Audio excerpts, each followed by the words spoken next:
শাহরুখ খান কত টাকার মালিক? বলিউডের জনপ্রিয় নায়ক এবং অভিনেতা শাহরুখ খান। শাহরুখ খানকে বলিউডের সবাই কিং খান নামেই বেশি ডাকেন। অনেকেই তাকে বলিউডের বাদশাহ এবং শাহেনশাহ বলেন। দীর্ঘদিন যাবৎ বলিউডে রাজত্ব করছেন তিনি। তার বর্তমান বয়স প্রায় 51 বছর। তিনি 1965 সালের 2 নভেম্বর জন্মগ্রহণ করেন। বয়স 50 বছর পার হয়ে গেলেও এখনো টকবকে যুবকই রয়েছেন শাহরুখ খান। এখনো আগের মতো নিয়মিত সিনেমা করে পর্দা কাঁপাচ্ছেন তিনি। শাহরুখ খান বলিউডের সব জনপ্রিয় নায়িকাদের সঙ্গে অভিনয় করে দারুণ জনপ্রিয়তা লাভ করেছেন। বর্তমানে শাহরুখ খান পৃথিবীর অন্যতম সফল চলচ্চিত্র তারকা। সারা বিশ্বে তার প্রায় 3.2 বিলিয়ন ভক্ত রয়েছে।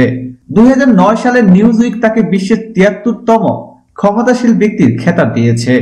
বলিউড অভিনেতাদের মধ্যে বর্তমানে সবচেয়ে ধনী হচ্ছেন শাহরুখ খান। তার বর্তমান সম্পদের মূল্য 600 মিলিয়ন মার্কিন ডলার, যা বাংলাদেশি টাকায় প্রায় 4705 কোটি টাকা। প্রিয় দর্শক, ধন্যবাদ ভিডিওটি দেখার জন্য। নিত্য নতুন এক্সক্লুসিভ সব খবর পেতে এখনই সাবস্ক্রাইব করুন ASD ওয়েবসে।